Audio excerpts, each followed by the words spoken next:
Hello everyone, this is Group 3 and we are going to tackle Chapter 6 and 7 of the Human Resource Management Instructional Materials.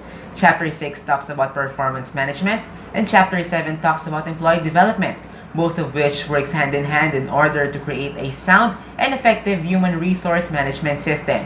I am Kyle Sarigizeta, the group leader, and I will take you to the overview of Chapter 6 as well as Topics 1 and 2. Companies that seek competitive advantage through employees must be able to manage the behavior and results of them all. Traditionally, the formal performance appraisal approach is one of the primary duties of the human resource function. This chapter tells us that performance appraisal approach is part of a broader system, or just the tip of the iceberg. That takes us to the definition of performance management. Performance management is defined as the process through which managers ensure that employees' activities and outputs are congruent with the organization's goals. A further research tells us that performance management is the process of ensuring that a set of activities and outputs meets an organization's goals in an effective and efficient manner. Despite the difference in wording, we have the same thought that performance management's aim is to track the performance assessments of their employees if they follow the goals or is congruent to the goals of the organization. Performance management system has 3 steps: defining performance, performance appraisal, and performance feedback. The first step specifies which aspects of performance are relevant to the organization. The second step measures the aspects of performance defined in the first one. And the third step are informed sessions, which allow employees to adjust their performances to the major thrusts of the organization. We will start with Topic 1 of Chapter 6, the practice of performance management. Albeit a short topic, this topic proves the practice of performance management systems across all companies, backed by statistics and data. Several recent surveys of human resource professionals suggest that most companies' performance management practices require annual paper-driven reviews. These paper-driven reviews include both behaviors and business goals. Despite that, less than 25% of these companies use these management systems to assess talent through identifying training needs and developing leadership talent. 66% of companies use the same performance management system across all levels of organization. We will now look at the practice of performance management across 3 multinational companies: Google under Alphabet Incorporated, Facebook, and Adobe Systems Incorporated. As a multinational company, Google has the big responsibility of maintaining employees with high quality so that they can ensure products and services are delivered across the world perfectly. When assessing their performance management system, Google Incorporated launched a project dedicated to assessing their managers. This has led to a thorough training and future development process that sets managers and thus employees up for success. They also have implemented a system of setting goals that have caught on across multiple industries. Using the OKRs, or Objectives and Key Results system, they reframe the goal-setting process with great results. Facebook has a performance management process that puts a heavy emphasis on peer-to-peer feedback. They have developed an internal software to provide continuous real-time feedback. These feedback are used in semi-annual reviews where they can see how well teams are working and where they are not collaborating that well. That is a good example of a performance management system that works across the board. Facebook maintains the importance of employee feedback and peer-to-peer feedback as well.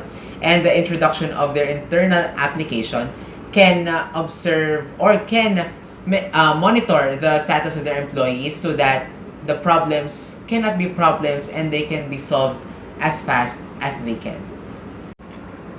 Adobe's case, on the other hand, proves that change is constant.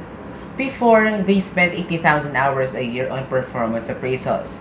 After that, they discovered that their employees are demoralized.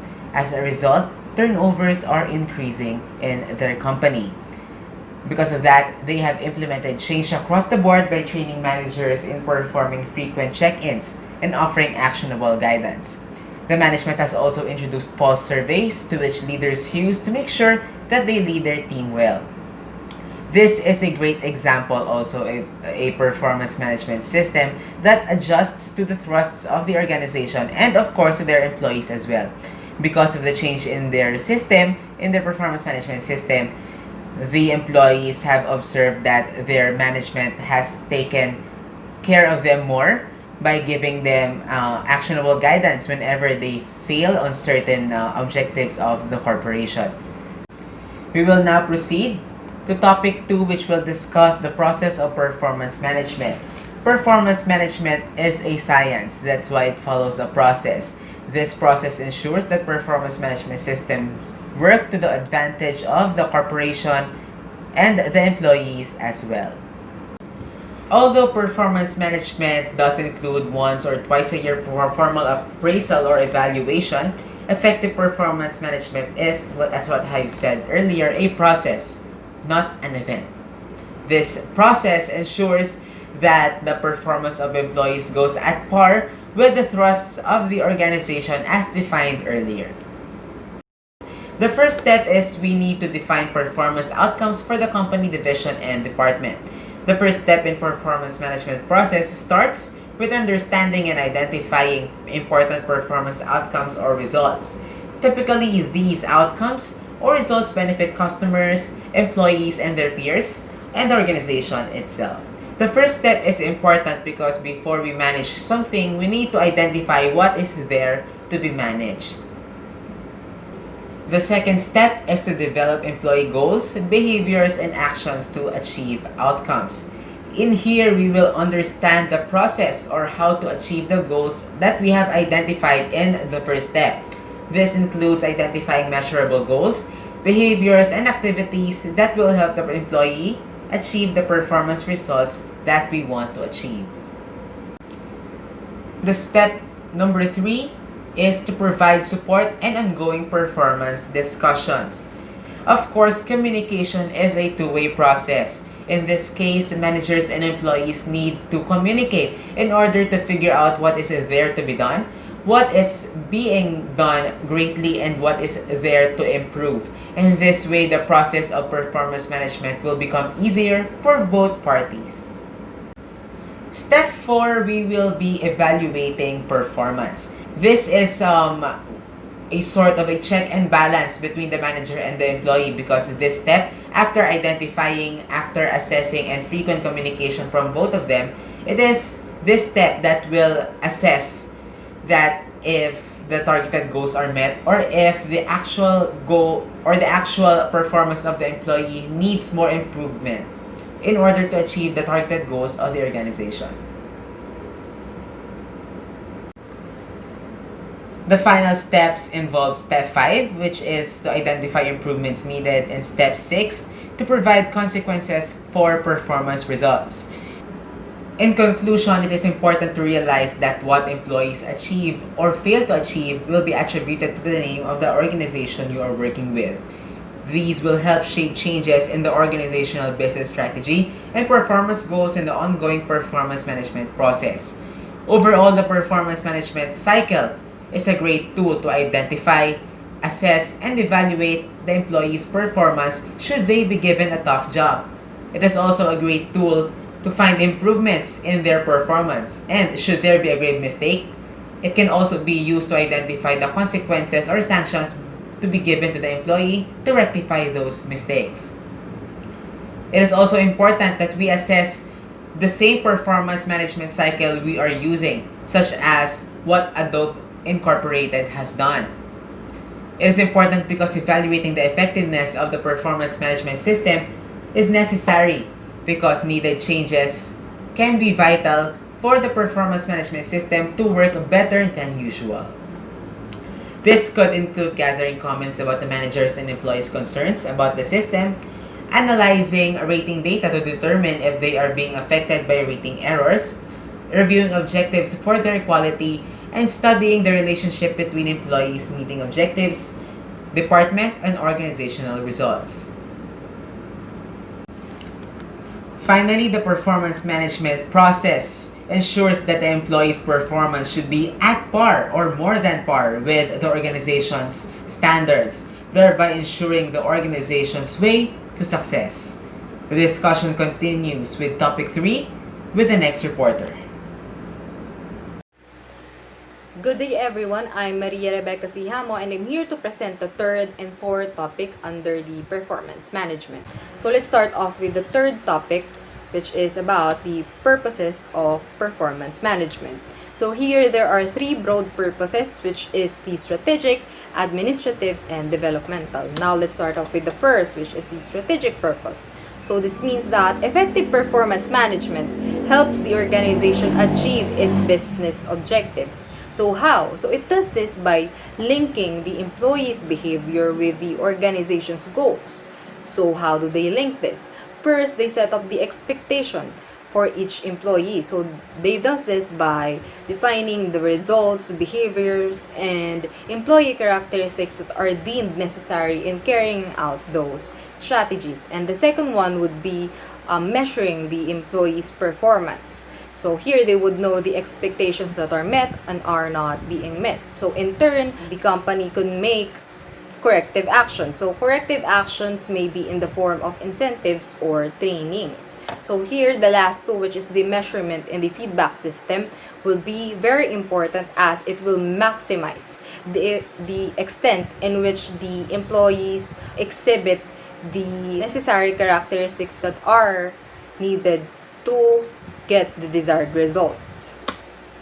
So to reiterate the point, performance management can achieve its strategic purpose only when the measurements are truly linked to the organization's goals and the goals and feedback about the performance are communicated to the employee. So the next one would be the administrative purpose, which refers to the way in which the organization use the performance management system to provide information for day-to-day decisions about salaries, benefits, and recognition programs. So it can also support the decision-making related to employee retention or termination for poor behavior. So information in performance appraisal, to be specific, have a great impact on the future of individual employees. And the managers recognize this. So they may feel uncomfortable conducting a performance appraisal when the appraisal information is negative. So they may rate the employees almost the same, so rendering the performance appraisal almost useless. So this must be avoided because in turn the performance appraisal or the performance management system will not serve its administrative purpose. So the last would be the developmental purpose. And here it says that the performance management system serves as a basis for developing the employee's knowledge and skills, and effective performance feedback makes an employees aware of their strengths and the areas in which they can improve.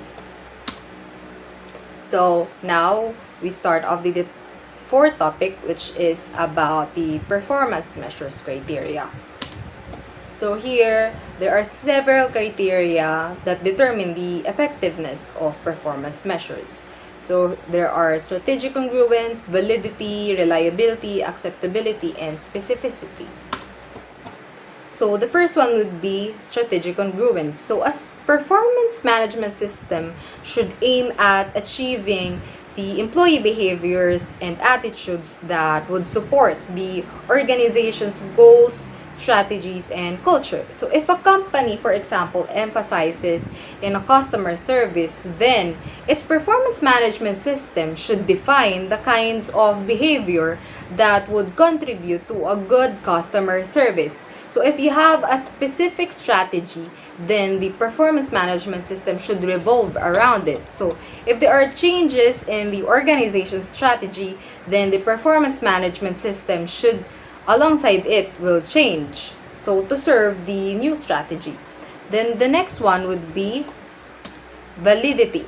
So validity is the extent to which a measurement tool actually measures what is intended to be measured. So in the case of performance appraisal, validity refers to whether the appraisal measures all the relevant aspects of performance and omits the irrelevant aspects of performance. So here in the next slide, you will see the illustration. So here in the illustration, the circle on the left represents all the information in a performance appraisals. In short, those information that are gathered through the performance appraisal.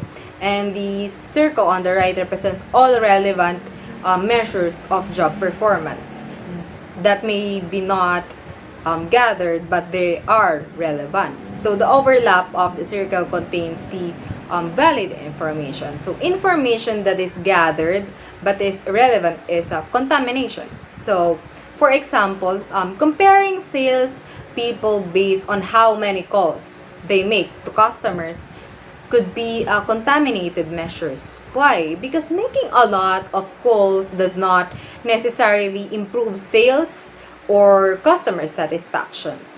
So let's define the right side, which is the deficiency. And here, the information is not gathered but is relevant, which of course makes a deficiency.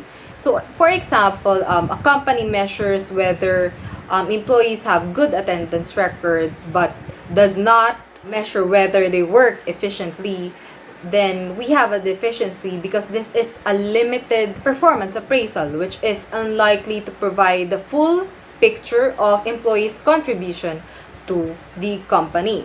So, performance measure, then its goal is to minimize both the contamination and deficiency. Now, if we have a small portion for the contamination and deficiency, then the portion for the valid information would be larger. So, another one is reliability. With regard to performance measure, reliability describes the consistency of the results that the performance measure will deliver. So, there's inter-rater reliability, internal consistency reliability, and test-retest reliability. So, when it comes to inter-rater reliability, it is the consistency of results when more than one person measures performance. So, for example, simply asking a supervisor to rate an employee's performance on a scale of 1 to 5 would likely have a low inter-rater reliability. It's because the rating will differ depending on who is scoring the employee. So when it comes to test-retest reliability, this refers to the consistency of results over time. So, if a performance measure lacks test-retest reliability, then determining whether an employee's performance has truly changed over time will be impossible. So, having this test-retest reliability is really important to know if the employee's performance has changed. So, another one is acceptability. So, here we have 2 points of views. So, the one who will use it and the one where the measure will be applied to. In short, the employees. So you have the managers, the one that will use, and the employees where the measures will be applied. So for those who will use it, they must think that it's satisfactory or adequate. At the same time, it is practical. So in a sense, for example, the one who will use it will be manager. Then he or she must think that the performance measure must be not too time consuming. So it's practical and it is also adequate. So in a point of view of an employee, they must perceive it as fair. So they must think that it's acceptable if it is fair. So as I've mentioned before, so here in the next slide, acceptability is affected by the perceived fairness by the employees. So there are 3 different fairness categories. The procedural fairness, which focuses more on the participation of the managers and employees in the development of the system itself. And the interpersonal fairness, which focuses more on the feedback, timely and complete feedback, and a good atmosphere when it comes to giving or providing feedbacks. And the outcome fairness, which focuses more on the expectation of both the employees when it comes to rewards and the companies when it comes to the expected performance. And the last one is specificity. So this is the extent to which the performance measures gives detailed guidelines to employees about what is expected of them and how they can meet this expectation. So this is the last one for the criteria, and this is the last one for my report. Thank you for listening. Hi everyone, I'm Dan Jerixy Florano and I'm going to discuss topic number 5, which is approaches to measuring performance. To create a working environment where employees can perform to the best of their capabilities and to produce high-quality work results, an organization should conduct a performance evaluations. In conducting performance evaluation, there are different approaches that can be used to measure performance. These are comparative approach, attribute approach, the behavioral approach, the results approach, and the quality approach. In this discussion, I am going to discuss the first two, which is the comparative approach and the attribute approach. The main purpose of measuring the performance of the employee is to ensure that their performance are always linked and consistent with the organizational objectives. In return, performance recognition, incentives, or promotions are given to exceptional or outstanding employees. On the other hand, performance evaluation serves as an opportunity for all to improve and develop their working capabilities. When these approaches are used, an organization must take into consideration the performance measurement criteria, strategic congruence, validity, reliability, acceptability, and specificity, which were discussed in the previous topic. Every approach has its own strengths and weaknesses. That is why many companies combine some approaches to come up with a more reliable performance evaluation. The first approach that the organization can use to measure performance is the comparative approach. The comparative approach to performance measurement involves ranking an employee performance with that of the other employee in the group. The rater compares individuals to assess the need for development of some individuals within the work group. Some of the techniques that fall under the comparative approach are ranking, force distribution, and paired comparison. First, we will going to discuss ranking. In the ranking system, an employee's performance is compared with that of other employees. There are two types of ranking: simple ranking and alternation ranking. In simple ranking, the employer ranks every employee from the highest performer to the least performer employee.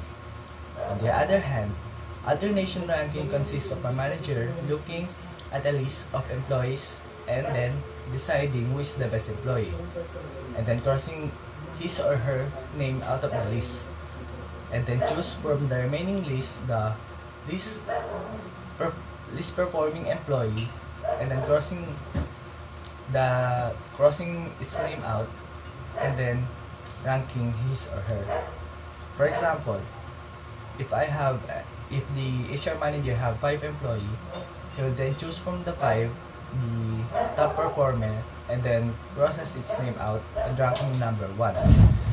And then from the remaining 4, he will then choose the least performer and ranking number 5. And then from the remaining 3 employee, he will then choose the best performer and then ranking number 2, and so on and so forth. Next, in comparative approach, we have the force distribution.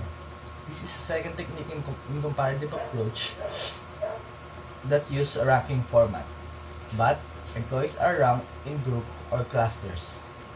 Employees may be grouped into 3, 4, or 5 clusters or group, usually of unequal size, indicating the best workers, workers who need improvements, and average workers. This technique requires manager to put certain percentage of employees into predetermined categories. For example, the HR manager can make 3 clusters or groups, which is the above average, the average employee, and then the below average employee. This is an example of a force distribution comparative approach. In these examples, the categories are above average, average, and below expectation. We can see on the right side presented are the performance and development plan that is relevant to the cluster. In this example, the above average or exceptional performer have development plan that can accelerate their development through challenging job assignment, provide mentor from leadership team, recognize and reward contribution, and so on. Next, in comparative approach, we have paired comparison. The paired comparison method requires managers to compare every employee with every other employee in the work group, giving an employee a score of 1 every time he or she is considered a higher performer. Once all the pairs have been compared, the manager computes the number of times each employee received a favorable decision, and this becomes the employee's performance score. For example, if the HR manager have 5 employees, he will then compare employee 1 to employee 2, 3, 4, and 5. And then he will compare employee 2 to employee 1, 3, 4, and 5, and so on and so forth. Next, we should move to advantages and disadvantages of comparative approach. First advantages is comparative approach is an effective tool in differentiating employee performance. Next, it is valuable if the results of the measures are to be used in making administrative decisions such as pay raises and promotions. And then the last advantage is it's relatively easy to develop and in most cases easy to use. Thus, these are often accepted by the users. Next, we go to the disadvantages of the comparative approach. First disadvantage is the subjectivity. Because of the subjective nature of the ratings, their actual validity and reliability depend on the raters themselves. Some firms usually use multiple evaluators to reduce the biases of an individual, but most do not. Next disadvantage is these techniques lack specificity for feedback purposes. Based only on the relative rankings, individuals are completely unaware of what they must do differently to improve their ranking. Last on the disadvantage, many employees and managers are less likely to accept evaluation based on comparative approaches because it is not easy to compare the performance of an employee. The second approach that organizations can use to measure performance is the attribute approach. The attribute approach to performance management focuses on the extent to which individuals have certain attributes, characteristics, or traits that is believed to be desirable for the company's success. In this system, the employees are rated or evaluated on the basis of a specific set of parameters such as initiative, leadership, and competitiveness. There are two forms of attributes approach, which are the graphic rating scale and mixed standard scale. We will discuss first the graphic rating scale. The most common and simple form that the attribute approach to performance management takes is the graphic rating scale. Here is an example of the graphic rating scale. As you can see, a list of traits is evaluated by a 5-point or some other number of points rating scale. The manager considers one employee at a time, circling the number that signifies how much of that trait the individual has, and that will be the employee's rating for the employee appraisal. These methods usually have very vague performance standards or traits that are open to different interpretation by different raters. To get around some of the issues with the graphic rating scale, mixed standard scales were created. How do HR manager use the mixed rating scale? Mixed standard scale. First, the HR manager defined the applicable performance dimension being assessed to create a mixed standard scale and then establish statements reflecting good, average, and poor performance within each performance dimension. These statements are then combined on the actual ranking instrument with the statements from other dimensions. Here is an example of mixed standard rating scale. We can see that traits are being assessed and level of performance in the statement, which is indicated by H, M, and L. As we see in the table, The rater is asked to complete the rating instrument by indicating whether the employee's performance is above, which is indicated by a positive sign, at average, which is indicated by 0 or O sign, or below average, which is indicated by negative sign in the statement. A special scoring key is then used to score the employee's performance for each dimension.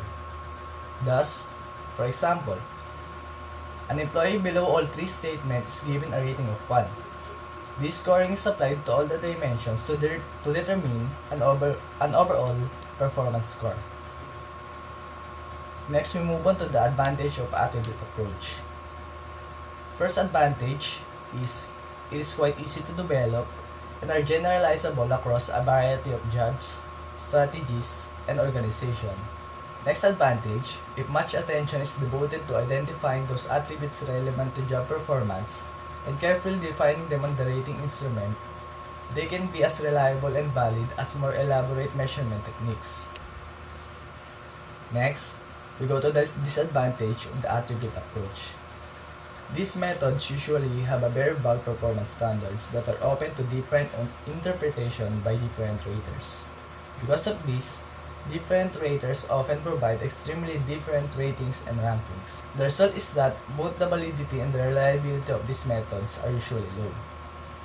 Next disadvantage is, virtually none of these techniques provides any specific guidance on how an employee can support the company's goals or correct specific performance deficiency.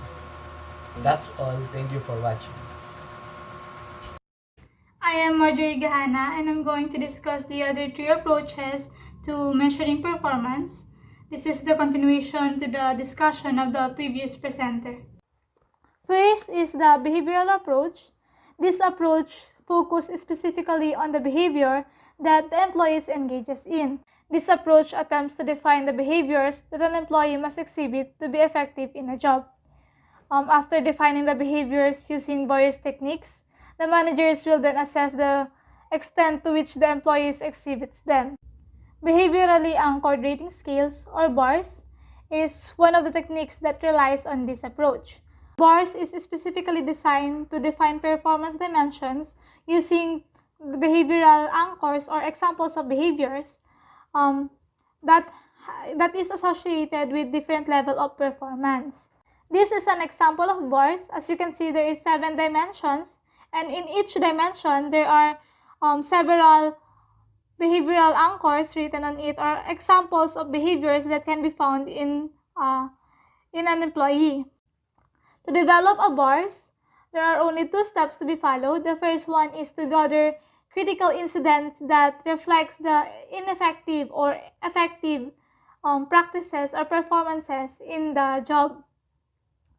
The second step would be classifying those incidents into performance dimensions, and experts will choose from those dimensions which will represent a particular level of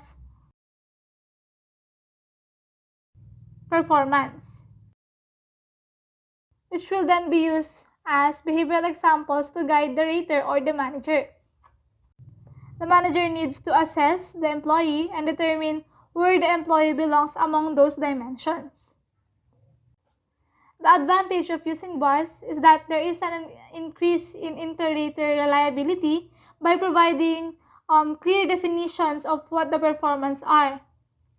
But there is also a disadvantage, which is there might be a bias in recalling the behaviors or recalling information, because the behaviors written in bars are those only approximately close to the anchor. Next is the behavioral observation skills, or BOS. This is a variation of bars. It is also developed from critical incidents, but it differs from bars in 2 basic ways. The first one is the number of behaviors being used. If in bars, a large number of behaviors are being discarded to exemplify the ineffective and effective performances, in this technique, the large number of incidents are being used to more specifically define the behaviors. Another thing is that the role of the manager in this technique The manager are required to rate the frequency of which the employees exhibit those behaviors. Those rates will then be averaged to compute for the overall performance rating. The major disadvantage or the major setback of this technique is that the managers are required to recall the behaviors of all of the employees within the rating period. The information needed is more than what the manager can recall or remember. Despite of this major setback, BOSS is still the most preferred technique among bars, BOSS, and graphical rating scale. The next technique is the competency models. But before we discuss what competency models is, let us first define what competency is. Competencies are the sets of skills, the abilities, the knowledge, and the personal characteristics that enables employees to successfully perform their jobs. With that said, competency models identifies and provides descriptions of competencies that are common to a specific organization or a job. This technique is not just used for performance management, but it is also used for various HR practices such as recruiting, selection, training, and development. The competency models includes leadership and managerial competencies, functional competencies, and foundational competencies. As an evaluation in this approach, the behavioral approach can link the company's strategy to the specific behaviors that are necessary to implement such strategies. The disadvantage of this approach is that it assumes that there is only one best way to accomplish a certain job. It disregards the other possible behaviors that it disregards the other behaviors that might be more efficient. The next approach is the results approach, which is more objective than the other approaches. Results approach focuses on managing the objective, measurable results of a job or work group. It assumes that subjectivity can be eliminated using measurement processes. It also assumes that results are the closest indicators of one's contribution to organizational effectiveness. In a results-based system, the top management define the company's strategic goals, and the next level management will then define goals that will help the company attain its goals. This will cascade down the organization so that all managers will set goals. Those goals are standards by which individual performance are evaluated. And that is how the results-based system effectively links the individual performance to the company's goals. Results-based system has three common components. The first one is the setting SMART goals. The second one is the measurements. And the third one is the objective feedback. SMART goals, the goals must be specific. It must be clearly stated. Measurable, it can be compared to a standard. Attainable might be difficult but still attainable. Relevant, it can be linked to the organizational success.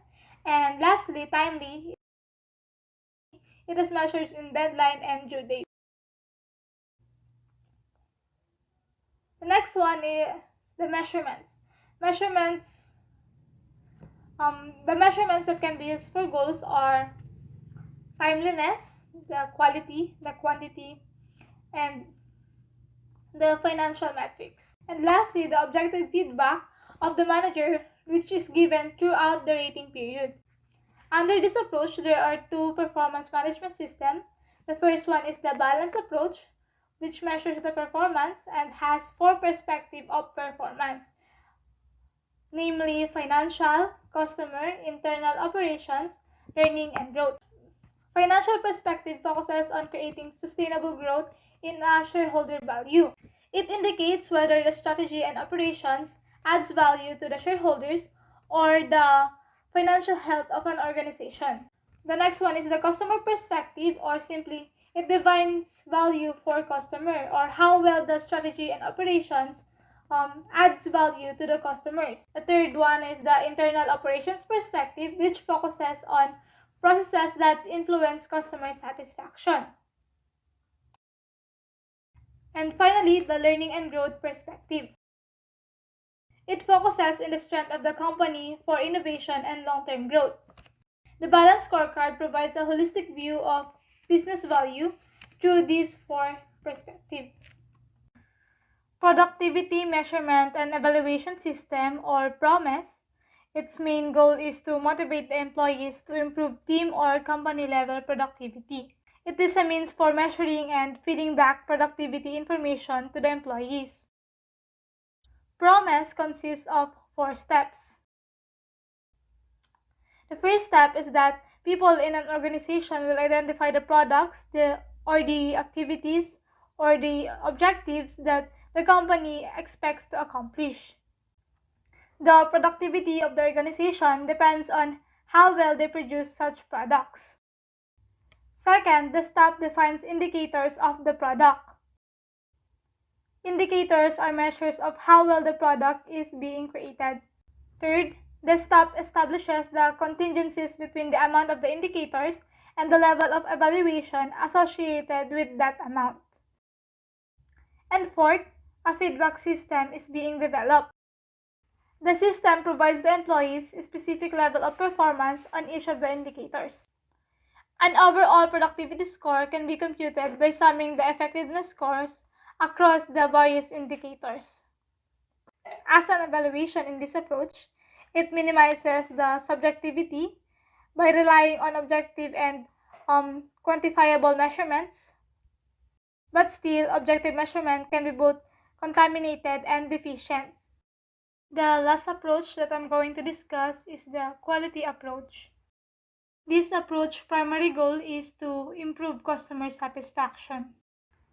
Quality advocates suggest that the major focus of the performance evaluation should be giving feedback to the employees on the areas where they can improve.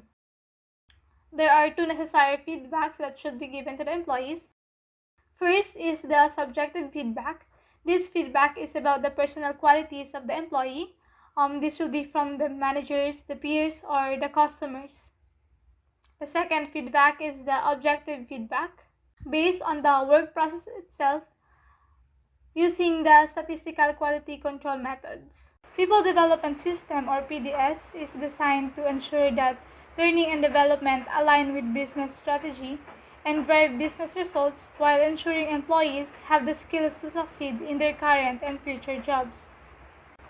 Performance Management System is just part of the PDS of a company. PDS includes performance management process, learning and career development processes, and succession planning process. Kaizen is a Japanese word for improvement. This refers to the practices that the employees engages in that focuses on the continuous improvement of the business. Statistical process control techniques are very important in the quality approach. These are the objective tools that employee uses to identify causes of problems and potential solutions.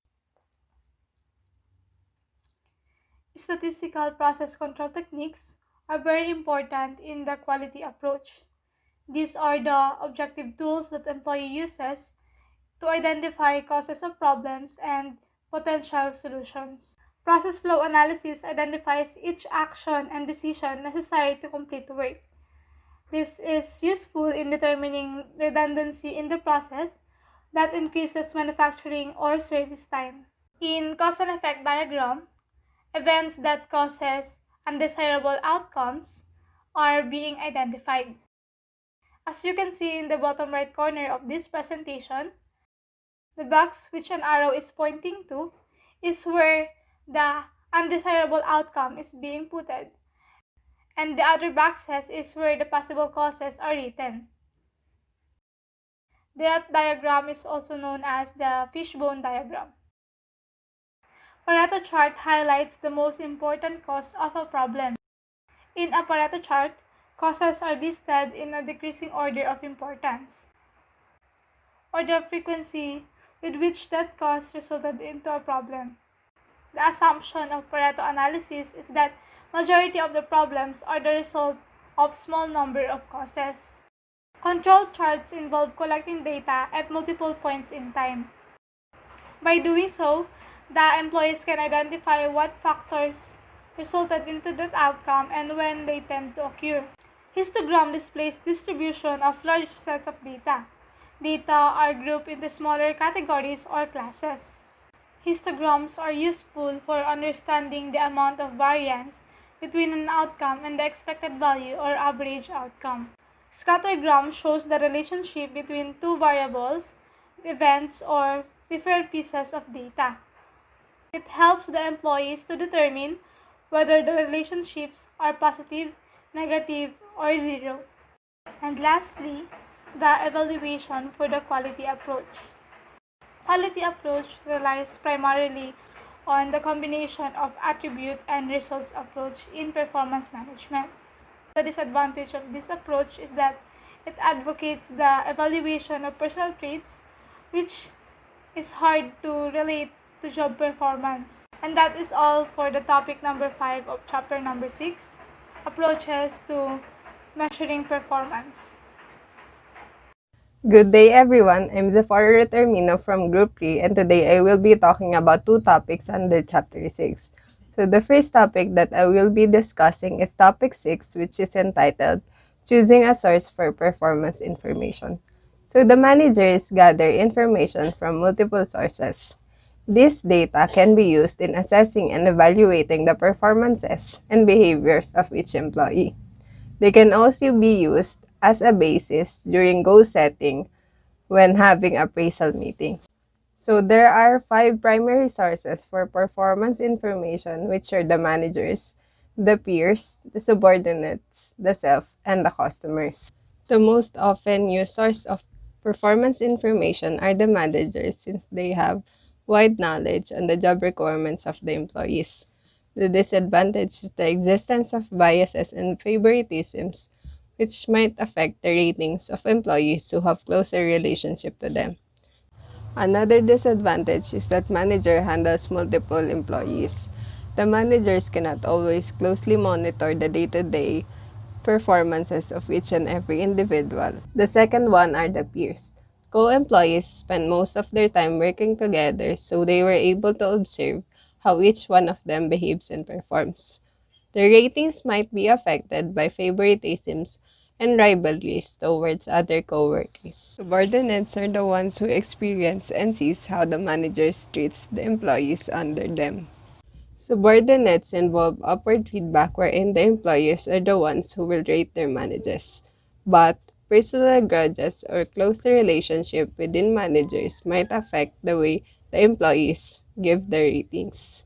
The person who can closely observe your performance is yourself, so self is another primary source of performance information. The disadvantage is that individuals tend to overrate their performances. Performance management do not use self as sole primary source as often as the other primary sources because individuals tend to be biased towards themselves. The customers are the ones who experiences the services and consumes the products. The customer evaluation are needed in two situations. The first one is when the customers have to experience firsthand how the employees performs, and the second one is when the company wants to identify what products and services the customers demands. Choosing the source of performance information should vary depending on the data you need. One source may not be as applicable as to other during different situations. 360-degree appraisal occurs when the managers or performance management uses multiple sources in identifying the ratings of each employees. 360-degree appraisal provides broader perspective because the information are from different or multiple sources.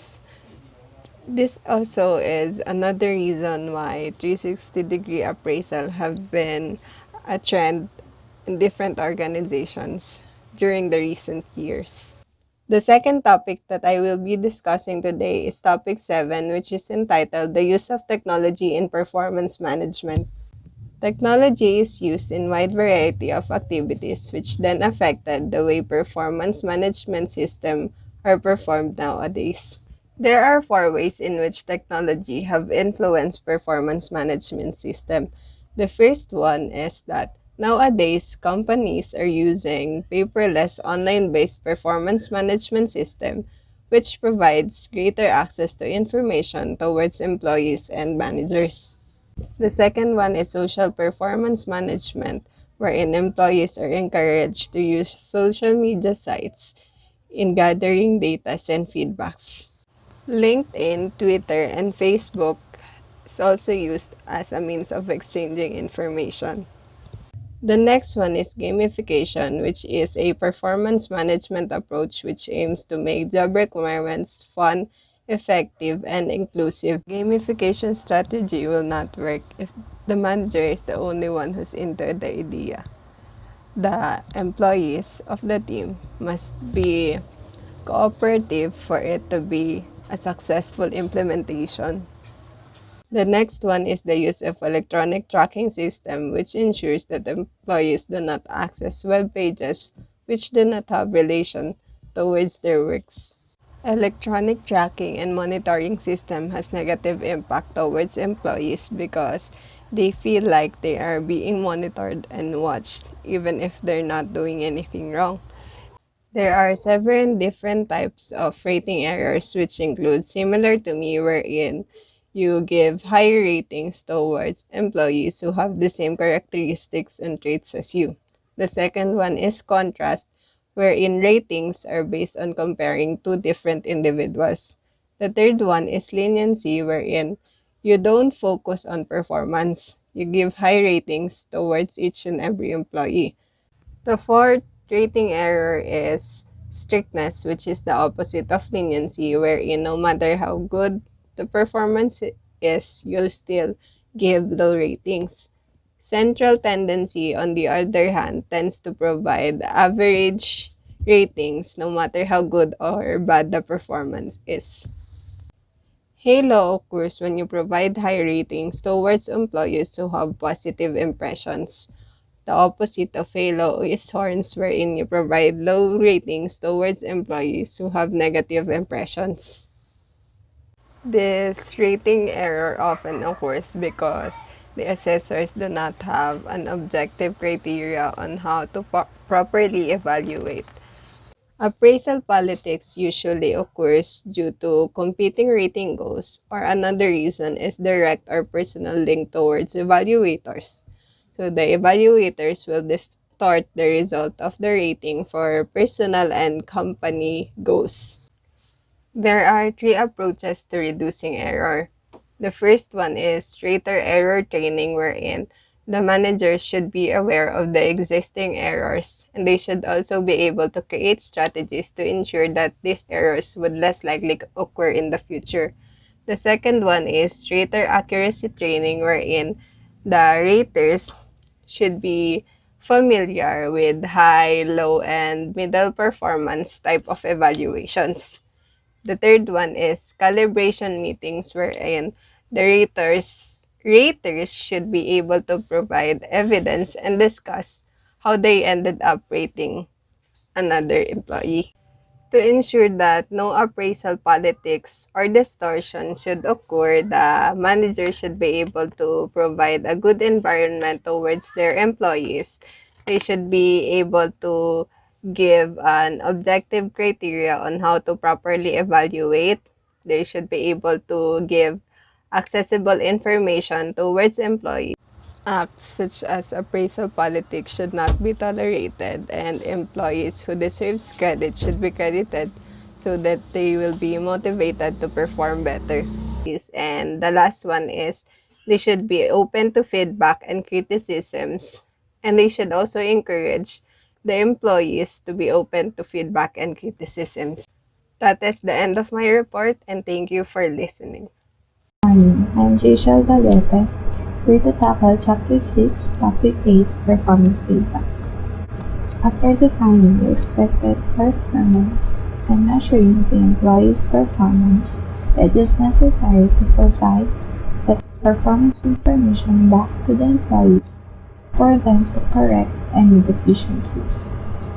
This is what we call the performance feedback process. This process is complex and it can provoke anxiety for both the manager in the employee. The manager plays an important role in creating an effective performance feedback process. Since effective managers provide specific performance feedback to employees in such a way that elicits positive behavioral responses. Because of this, companies are actually training their managers on how to provide feedback. To contribute to the effectiveness of a performance management system through providing effective feedback, managers should consider doing these 9 recommendations. These recommendations will be tackled in detail in the next few slides. First is that feedback should be given frequently and not just once a year. There are 2 reasons for this. First, managers have a responsibility to correct performance deficiencies as soon as they become aware of it. This is to avoid productivity loss and to ensure that the employees are working efficiently for the organization. Second, a major determining factor of an effective feedback is the degree to which the subordinate is not surprised by an evaluation. Companies often have annual evaluations of the performances of their employees. Managers should frequently give feedback so their subordinates are aware on how their performance is aligned with the organization's goals. And it can also help that the subordinates are accustomed of feedbacks that they already know almost exactly how their final evaluation will be. Next is to create the right context for the discussion. Managers should choose a neutral location for the feedback session. Feedback does not necessarily need to happen inside an office, as it is anxiety-inducing for the employee or subordinate. Feedback can also be a part of their day-to-day work. It can be a simple comment on a piece of work, or it can be a more detailed and structured discussion about how an employee is doing and what are the things that they could do even better. Next is to ask the employee to rate his or her performance before the session. Having employees complete a self-assessment before the feedback session can be very productive. It helps the employee to think about their performance over the past rating period, and it also encourages them to think about their weaknesses and their strengths. Next is to encourage the employee to participate in the session. There are 3 approaches that the managers can take in performance feedback sessions. First is the tell and sell approach. This is where the manager tells the employees how they have rated them, and then the manager will justify those ratings. Second is the tell and listen approach. This is the same as the first approach, but then instead of justifying those ratings, the manager will then listen to the employee's side of the story. And last is the problem-solving approach. This is where the manager and the employee work together to solve performance problems in an atmosphere of respect and encouragement. Performance feedback can also be a two-way conversation. Managers and employees should equally contribute to the conversation. Next is to recognize effective performance through praise. The purpose of this session is to give accurate performance feedback, which entails recognizing effective performance as well as poor performance. It can also help in boosting the morale of an employee, as it shows that the manager is not just identifying performance problems. Next is the focus on solving problems. Performance feedback session must not be used as a reason to punish poorly performing employees. Instead, managers should improve poor performance by attempting to solve the problems causing it. Next is the focus feedback on behavior or results and not on the person. When giving negative feedback, it is important that the manager avoids Questioning the employee's worth is a first step, as this can lower the employee's self-esteem and increase defensiveness, neither of which will improve the employee's performance. Managers should also make sure that every statement that they make to an employee is fueled by data instead of their opinion. Next is to minimize criticism. Criticism takes place when an individual's performance is below the standard. When feedback is already critical, employees might tune out the feedback because they are too focused on the negative, and no one likes to be criticized. But when feedback given in an overly friendly way might result to no change because the employee may perceive it as nothing important. Last is to agree to specific goals and set a date to review progress. The importance of goal setting cannot be overemphasized as it is one of the most effective motivators of performance. This provides an added incentive for an employee to take the goal seriously and work towards achieving it. Performance feedback is a communication process.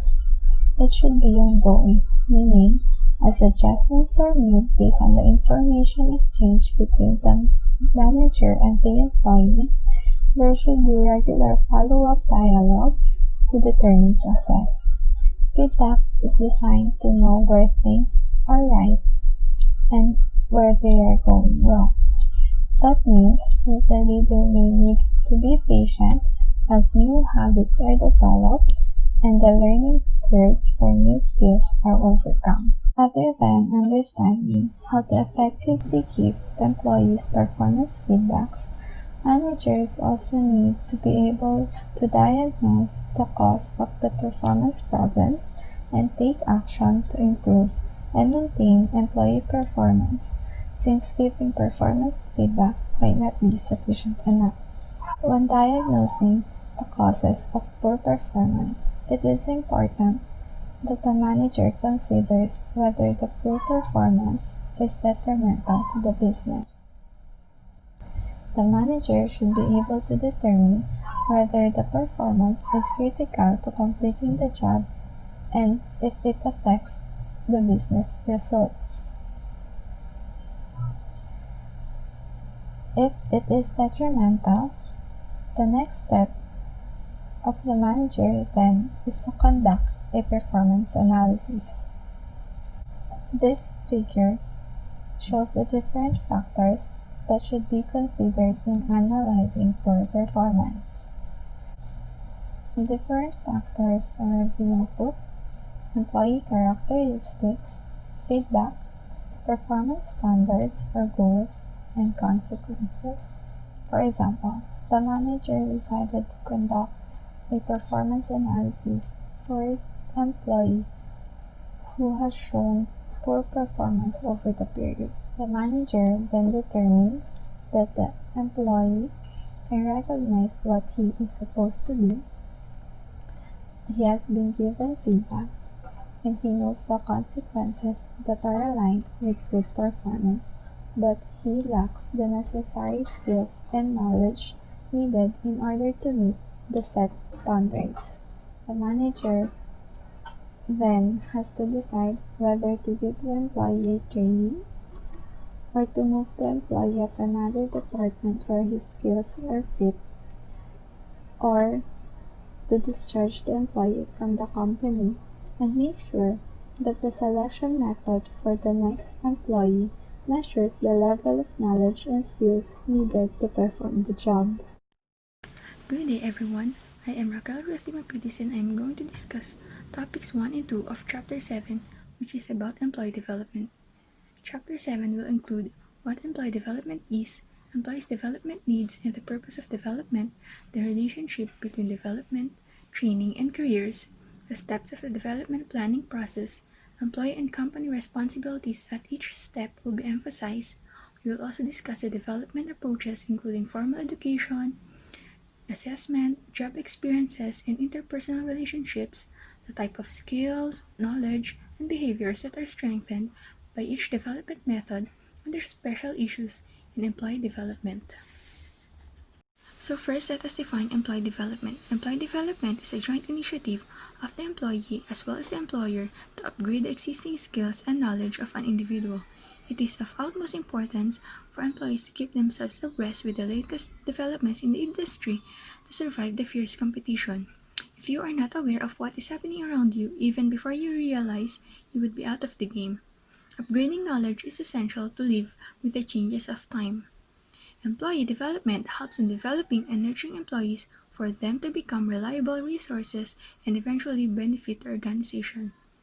This is why employee development is a key contributor to a company's competitive advantage. By helping employees understand their strengths, weaknesses, and interests, and by showing them how new jobs and expanded job responsibilities are available to them to meet their personal growth needs, the company is gaining a competitive advantage. This helps retain valuable managers who might otherwise leave to join clients or competitors. It is also important to emphasize that development is important not just for managers but also for all employees. Employee development is a key to ensuring that employees have the competencies necessary to serve customers and create new products and customer solutions. Regardless of the business strategy, development is important for retaining talented employees. Also, because companies and their employees must constantly learn and change to meet customer needs and compete in new markets. The relationship among development, training, and careers. Development refers to formal education, job experiences, relationships, and assessment of personality and abilities that help employees prepare for the future. It is also the acquisition of knowledge, skills, and behaviors that improve the employee's ability to meet changes in job requirements and in client and customer demands. Training is a systematic setup where employees are instructed and taught matters of technical knowledge related to their current jobs. Employees are unable to perform properly if they lack the necessary knowledge and skills required to do a particular job. Training and development help the employees in gaining the right set of skills and ability to perform better and thus improve their performance. Training programs also help the employees to improve their attitude towards work, which is also an important factor necessary for improved performance. Training and development are essential strategic tools for effective individual and organization performance. Organizations are spending money on it with confidence that it will earn them a competitive advantage. The main aim of every organization is to develop its performance, but it can never be possible without the efficient performance of employees. The table here shows a summarized difference between training and development.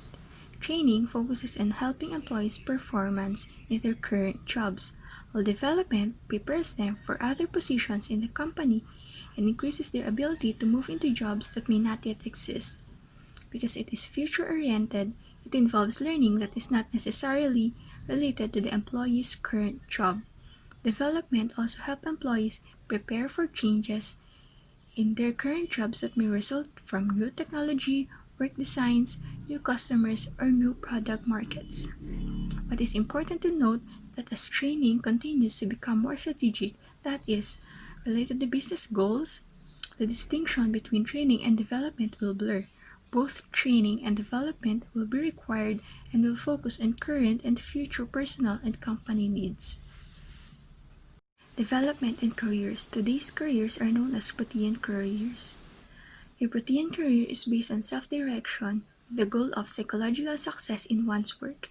Employees are the ones who take major responsibility for managing their careers. For example, an engineer may decide to take a sabbatical from her position to work in a management at the United Way agency for a year. This decision she made could be to develop her managerial skills as well as to help her personally evaluate if she likes managerial work more than engineering. Careers are best managed through partnerships between employees and their company that create a positive relationship through which employees are committed to the organization but can take personal control for managing their own careers to benefit themselves and the company as well. Therefore, to retain and motivate employees, companies need to provide a system to identify and meet employees' development needs. This is especially important to retain good performers and employees who have potential for managerial positions. This system is often known as development planning or career management system. What is a development planning system? This is also known as career management system. This is a system to retain and motivate employees by identifying and meeting their development needs. Companies' development planning system vary in the level of sophistication and the emphasis they place on different components of the process. There are 4 steps in the development planning process. These are self-assessment, reality check, goal setting, and action planning. So the first step is self-assessment. Self-assessment is the use of information by employees to determine their career interests, values, aptitudes, and behavioral tendencies. It often involves psychological tests like Myers-Briggs type indicator, which will be discussed by the next reporter.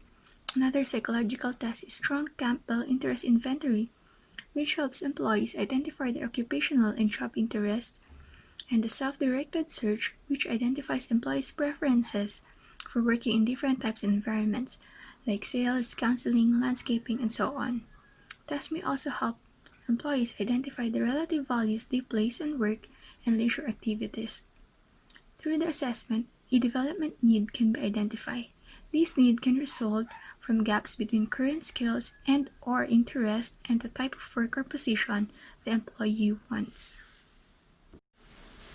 So the second step is reality check. This refers to the information employees receive about how the company evaluates their skills and knowledge and where they fit into the company's plans. These include potential promotion opportunities and lateral moves. Usually, this information is provided by the employee's managers as part of performance appraisal. The third step is goal setting. Goal setting refers to the process of employees developing short-term and long-term development objectives.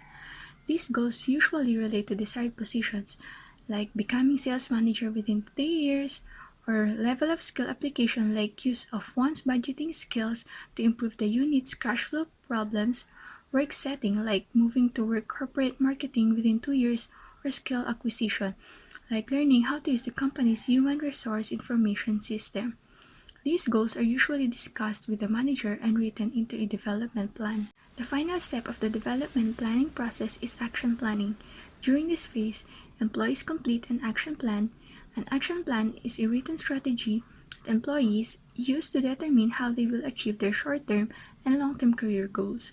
Action plans may involve one or combination of development approaches discussed later in the chapter, such as enrolling in courses and seminars, getting additional assessment, obtaining new job experiences, or finding a mentor or coach. The development approach used depends on the needs and developmental goal. Let us look at the table shown.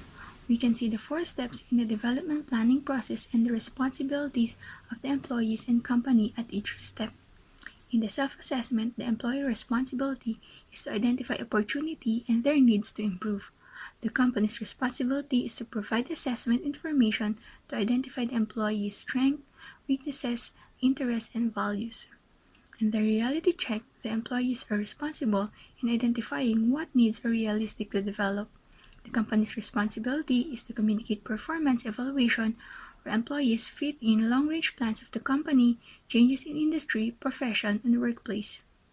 In goal setting, employees may identify goal and method to determine goal progress, and the company must ensure that goal is specific, measurable, attainable, relevant, and timely, or in short, SMART. They must also commit to help employee reach the goal. And in the last step, action planning, employee must identify steps and a timetable to reach the goal, and the company must identify resources employee needs to reach the goal. This may include additional assessment, courses, work experiences, and relationships. Good afternoon, everyone. I am Renel Diaz, and I am about to report the topic 3 in Lesson 7, which is the approaches to employee development. Employee development is a necessary content for a company to improve its quality, retain the key employees, meet the challenges of the global trends and social changes, and to incorporate technological advances and changes in work design. There are four approaches used to develop employees: the formal education, the assessment, the job experiences, and the interpersonal relationships. First is the formal education programs. These are on-site or off-site programs tailored specifically for a company's employees, short courses offered by consultants or academic institutions, executive MBA programs, and on-campus university programs. Many learning methods are likely involved. Mostly active learnings are corporate entry leadership conferences, new manager development course, senior functional programs, executive programs, and officer workshops. Many companies also provide tuition reimbursement as a benefit for all employees to encourage them to develop. Tuition reimbursement refers to the practice of reimbursing employees' costs for college and university courses and degree programs. However, despite the large investment in tuition reimbursement, many companies have not attempted to identify the value of such programs. Next on our list is assessment. It involves the collection of information followed by the provision of feedback to employees about themselves, including information about their behaviors, learning or communication styles, aptitudes, or skills. Data may be collected from the individual, peers, their managers, and customers. Assessment is often used to identify employees with managerial potential, to measure the strengths and weaknesses of current managers, to identify managers with executive potential, and to measure the strengths and weaknesses of team members and team functions. Under the assessment is we have personality tests and inventories. The Myers-Briggs Type Indicator is a highly popular psychological test used for employee assessment and development. It emphasizes that we have a fundamental personality type that influences us on how we see the world and process information and socialize. The MBTI identifies individuals' preferences for energy, information gathering, decision making, and lifestyle. For energy, introversion versus extroversion. For information gathering, sensing versus intuition. For decision making, thinking versus feeling. And for lifestyle, judging versus perceiving. There are 16 personality types result from the various combinations of the above dichotomies.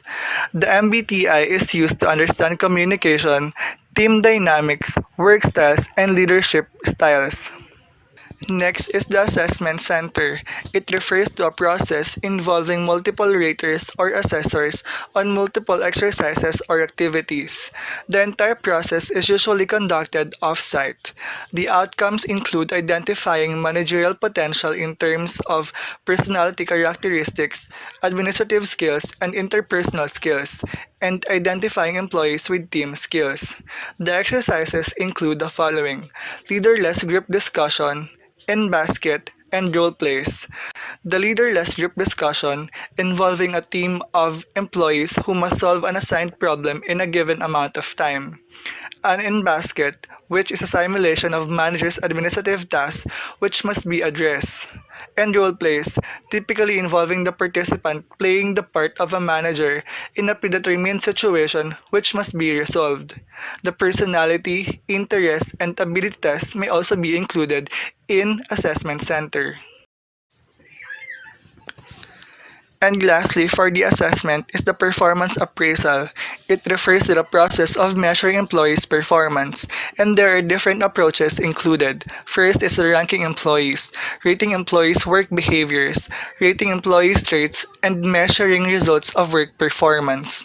The appraisal system needs to give employees specific information regarding improvement that is needed, clear expectations, and specific suggestions for ways to improve. The upward feedback is the process of appraising performance by collecting subordinates' evaluations of their managers' behaviors and skills. On the other side, the 360-degree feedback is the process of appraising performance by collecting evaluations from all way around the employee. For example, from subordinates, peers, customers, their managers, and his or herself.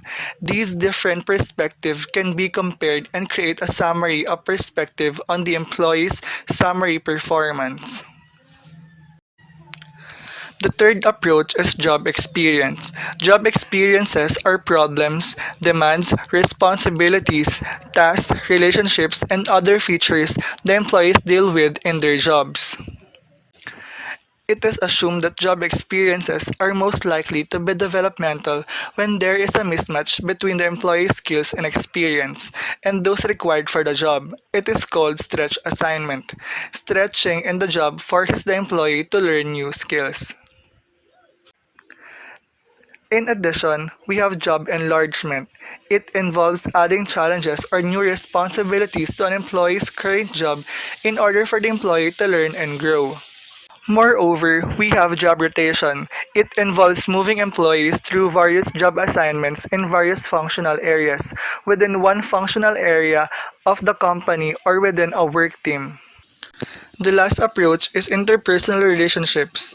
It can also be a vehicle for developing employee skills and increasing their knowledge about the companies and its customers. Having a good relationship towards your workmates can create positive atmosphere and it can alleviate your experience while working. Under the interpersonal relationship is mentoring. Mentoring involves an experienced, productive senior employee helping to develop a less experienced employee. Most mentoring relationships develop informally due to shared experience or interests, values, or work assignments. But mentoring can also be formalized into a mentoring program that company initiates. And next is coaching relationship.